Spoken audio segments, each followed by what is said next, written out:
Now gold is not enough.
Assalamualaikum warahmatullahi wabarakatuh. Selamat pagi semuanya. Buat teman-teman yang nonton video ini, sekarang perkenalkan dulu, nama saya Lala Pradinda. Di sini saya akan memandu di video ini. Dan pada kesempatan kali ini saya bakal main-main ke Universitas Islam Blitar, yang mana universitas ini adalah salah satu universitas yang terbesar di Kota Blitar, di Seblitar Raya. Nah, di sini saya bakal cari mahasiswa-mahasiswi Unisba untuk saya pertanyakan tentang ilmu pengetahuannya mengenai ASEAN. Teman-teman udah ngerti ya ASEAN, udah dipelajarin dari SMP, SMA juga, yang bagian IPS. Dan saya bakal cari tahu apakah ketika mereka sedang berkuliah mereka tidak lupa mengenai ASEAN. Kita cari mahasiswa-mahasiswa yang ada di Unisba. Ayo ikut saya. Nah, teman-teman, kita udah dapat satu mahasiswi yang bakal kita tanyain pengetahuannya mengenai ASEAN. Nah, di sini kita bakal tanya ke dia terkait ASEAN itu apa, tanggal berdiri ASEAN itu berapa, dan negara mana aja yang bergabung pada ASEAN. Yuk, kita temui orangnya. Oke, Kak, permisi, mau minta waktunya sebentar. Di sini saya mau tanya nih, pengetahuan Anda terhadap ASEAN. Nah, di ASEAN itu kan pasti ada tanggal berdirinya, ada negara-negara yang bergabung, dan dari ASEAN itu sendiri memiliki arti. Coba Anda jelasi secara lisan terkait 3 hal tersebut. Oh iya, Kak, ada apa? Ya, selamat pagi. Mau mengenai ASEAN? Boleh nih, kebetulan juga lagi nggak terlalu sibuk. Oh, soal ASEAN nih, ASEAN ya, ASEAN itu himpunan bangsa-bangsa di Asia Tenggara. Terus ASEAN adalah organisasi kawasan yang mewadahi kerjasama 10 negara di Asia Tenggara. Terus kalau ASEAN itu dibentuk pada tanggal 8 Agustus 1967 di Bangkok, Thailand. Nah, pada saat itu ada 5 negara pembentuknya, itu negara Indonesia, Malaysia, terus ada Singapura, ada Thailand, dan ada Filipina. Dan pada saat itu melalui penandatanganan deklarasi Bangkok. Nah, negara-negara yang bergabung pada ASEAN itu, yang pertama negara Indonesia itu bergabung pada tanggal 8 Agustus 1967. Yang kedua Malaysia pada 8 Agustus 1967. Dan yang ketiga itu Singapura tanggal 8 Agustus 1967. Yang keempat itu ada Thailand pada tanggal 8 Agustus 1967. Dan yang kelima itu ada negara Filipina bergabung pada tanggal 8 Agustus 1967. Nah, yang keenam itu ada negara Brunei Darussalam. Brunei Darussalam itu bergabung pada 8 Januari 1984. Dan negara yang ketujuh itu ada negara Vietnam, itu 28 Juli 1965. Dan negara ke-8 itu negara Laos, dia bergabung pada tanggal 23 Juli 1967 yang barengan sama negara Myanmar, itu pada tanggal 23 Juli 1967 juga. Dan negara terakhir, negara ke-10 itu negara Kamboja, dia bergabung pada tanggal 30 April 1969. Nah, itu Kak. Nah, teman-teman, tadi kita udah dengerin secara lisan penjelasan dari salah satu mahasiswi di Universitas Islam Blitar ini. Setelah mengenai ASEAN, tanggal berdiri, negara yang bergabung dan negara pembentuknya, kita bakal cari lagi mahasiswa di Universitas Islam Blitar mengenai prinsip ASEAN dan semboyan ASEAN. Kita cari, ikutin saya. Nah, teman-teman, kita udah dapat satu mahasiswa yang bakal kita tanyain mengenai semboyan dan prinsipnya ya. Oke. Halo Kak, mohon maaf nih ganggu waktunya. Di sini saya minta waktunya sebentar untuk Anda menjelaskan terkait semboyan ASEAN dan prinsip ASEAN. Tentunya udah nggak asing ya sama ASEAN. Kan sudah kita pelajarin dari SMP, SMA, bahkan sudah sangat bisa diakses dengan leluasa di Google. Nah, di sini saya pengen ngerti pengetahuan seorang mahasiswa Universitas Islam Blitar terkait prinsip dan semboyan. Monggo diutarakan. Mengenai semboyan ASEAN ya, seperti kita ketahui semboyan ASEAN itu yaitu memiliki satu visi, satu identitas dan juga satu masyarakat. Dan prinsip ASEAN yang pertama yaitu menghormati kemerdekaan, kemudian kedaulatan, kesetaraan, integritas wilayah dan identitas nasional seluruh negara anggota ASEAN. Kemudian yang kedua, komitmen bersama dan tanggung jawab kolektif dalam meningkatkan perdamaian, keamanan dan kemakmuran di kawasan ASEAN. Kemudian yang ketiga, menolak agresi, ancaman, penggunaan kekuatan atau tindakan lainnya dalam bentuk apapun yang bertentangan dengan hukum internasional. Kemudian yang keempat, mengedepankan penyelesaian sengketa secara damai, tidak mencampuri urusan dalam negeri negara anggota ASEAN, dan menghormati kebebasan yang mendasarkan kemajuan perlindungan hak asasi manusia. Nah, teman-teman, tadi kita udah mendengarkan penjelasan dari mahasiswa Unisba terkait semboyan dan prinsip. Nah, sekarang kita bakal cari lagi mahasiswi Unisba, bakal kita tanya terkait asas dan tujuan dari ASEAN tersebut. Oke, yuk kita cari lagi. Teman-teman, kita udah dapat satu mahasiswi Unisba untuk kita tanyain terkait asas dan tujuan ASEAN tersebut. Mari kita samperin orangnya. Yuk.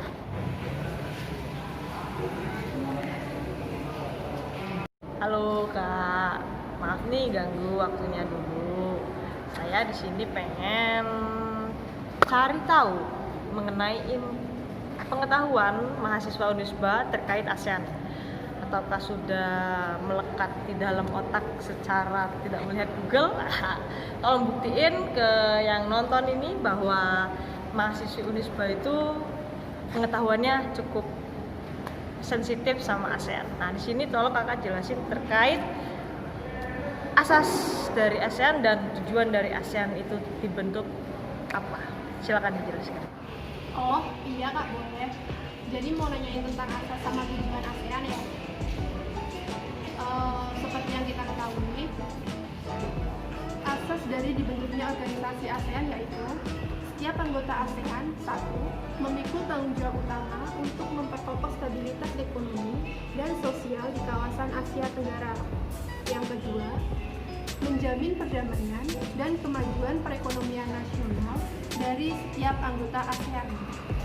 Yang ketiga, menjamin stabilitas dan keamanan dalam menghadapi campur tangan pihak luar dalam bentuk apapun. Yang keempat, memelihara kepribadian nasional dari masing-masing anggota ASEAN sesuai dengan cita-cita dan aspirasi dari rakyat setiap anggota ASEAN. Tujuan dari terbentuknya organisasi ASEAN yaitu 1. Untuk mempercepat pertumbuhan ekonomi, kemajuan sosial, dan pengembangan kebudayaan di kawasan ASEAN. Yang kedua, meningkatkan perdamaian dan stabilitas regional dengan jalan menghormati keadilan dan tertib hukum. Yang ketiga, meningkatkan kerjasama yang aktif di bidang ekonomi, sosial, budaya, teknik, ilmu pengetahuan, dan administrasi. Yang keempat, saling memberikan bantuan dalam bentuk sarana pelatihan maupun penelitian. Yang kelima, meningkatkan taraf hidup dengan penggunaan maupun pemanfaatan bidang pertanian, perdagangan, industri, dan jasa. Yang keenam, memelihara kerjasama yang erat dan bermanfaat dengan organisasi-organisasi regional maupun internasional. Nah, tadi kita udah dengerin penjelasan dari mahasiswa Universitas Islam Militer terkait asas dan tujuan di ASEAN. Kan kita bakal cari tahu lagi di mahasiswa Unisba ini mengenai peran Indonesia di ASEAN dan bentuk kerjasama Indonesia di dalam ASEAN ini dalam sektor ekonomi. Ayo. Nah teman-teman, kita udah dapat satu mahasiswa yang akan kita tanyain mengenai peran Indonesia di ASEAN dan bentuk kerjasama Indonesia di ASEAN dalam sektor ekonomi, ya. Halo Mas, maaf nih ganggu waktunya sebentar. Saya di sini nih pengen cari tahu nih pengetahuan mahasiswa Unisba terkait ASEAN. Nah di sini saya pengen nanya ke Anda terhadap peran Indonesia di ASEAN sama bentuk kerjasama Indonesia di ASEAN dalam sektor ekonomi. Jadi tolong Anda jelasin ke teman-teman kita di video ini terkait hal tersebut. Mengenai peran Indonesia dalam ASEAN ya, yang pertama itu Indonesia sebagai pelopor berdirinya ASEAN. Yang kedua, Indonesia berperan aktif dalam membantu masalah di Moro Filipina. Yang ketiga, Indonesia ditunjuk sebagai kesekretariatan tetap ASEAN. Yang keempat, Indonesia berperan aktif dalam penyelesaian masalah di Kamboja melalui Jakarta International Meeting pada tahun 1998. Kemudian yang kelima, Indonesia sebagai penyelenggara KTT ASEAN dan kerjasama di sektor ekonomi negara-negara ASEAN, di mana di sektor ekonomi meliputi sektor industri. Sektor industri yaitu di pabrik pupuk di Indonesia dan Malaysia, pabrik tembaga di Filipina, kemudian pabrik vaksin di Singapura, dan cadangan pangan dari beberapa negara ASEAN seperti Indonesia, Vietnam, Thailand yang terkenal sebagai negara lumbung padinya ASEAN. Nah, tadi sudah teman-teman dengar penjelasan dari salah satu mahasiswi Unisba terkait salah satu mahasiswa Unisba terkait peran Indonesia di ASEAN dan bentuk kerjasama Indonesia di ASEAN dalam sektor ekonomi. Nah, kita bakal lanjut ke bentuk kerjasama Indonesia di ASEAN dalam sektor keamanan. Kita bakal cari satu mahasiswi. Ikuti saya.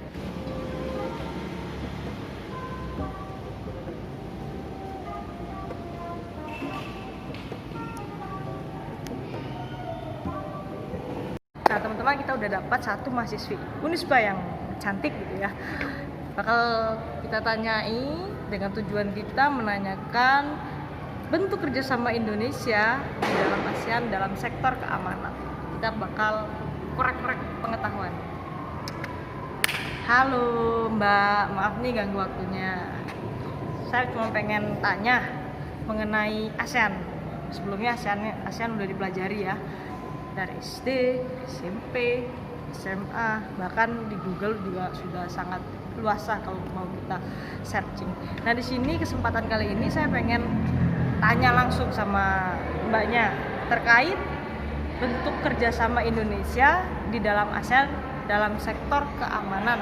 Coba sepengetahuan Mbak jelaskan. Oh iya Kak, nggak apa-apa. Mengenai kerjasama Indonesia dengan ASEAN di bidang keamanan, diantaranya melalui ASEAN Our Eyes yang diinisiasi Indonesia untuk menghadapi terorisme.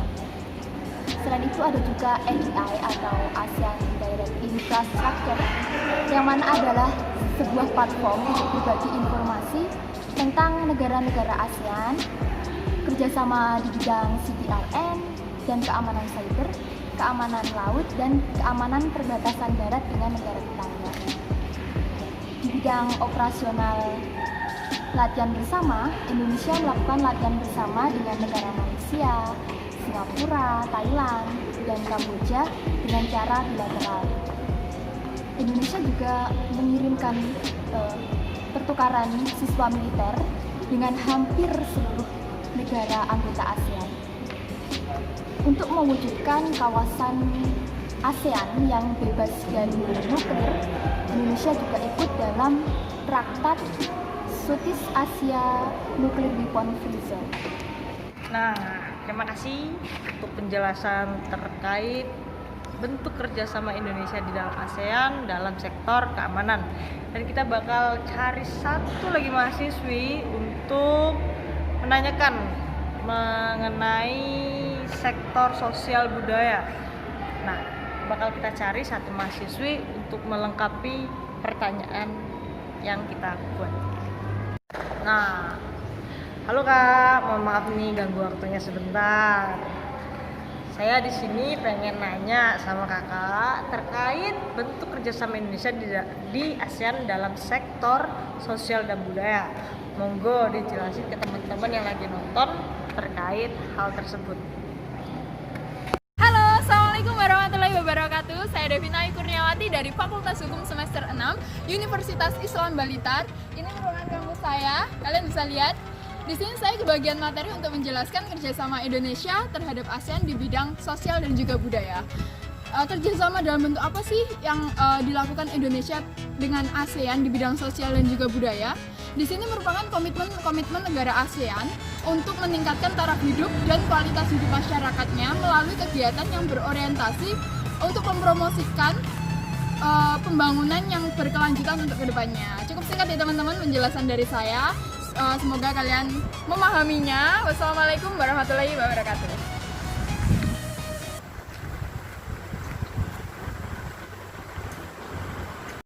Oke teman-teman, sudah kita tanyain semua nih untuk ASEAN di lingkup mahasiswa dan mahasiswa Universitas Islam Blitar, bagaimana pengetahuan mereka tanpa melihat Google atau buku gitu ya. Dan alhamdulillah cukup memuaskan pengetahuan mereka dari ASEAN itu apa, dari tanggal berdirinya ASEAN itu bertanggal berapa, dari negara-negara pembentuk, terus negara-negara anggota, semboyan, prinsip, tujuan, asas, peran Indonesia, dan kerjasama Indonesia di dalam ASEAN dalam sektor keamanan, ekonomi, sosial, dan budaya. Nah, semoga video ini bermanfaat untuk teman-teman sekalian yang menonton nih ya. Sebelum saya akhiri video ini kita buat untuk memenuhi tugas ujian tengah semester Fakultas Hukum, Prodi Ilmu Hukum dengan mata perkuliahan Hukum Perjanjian Internasional, yang mana dosen pengampuhnya adalah Dr. Kasyani SHMH. Untuk kesempatan kali ini saya ucapkan terima kasih karena teman-teman udah menonton video ini. Jangan lupa untuk di like. Oke, bye-bye.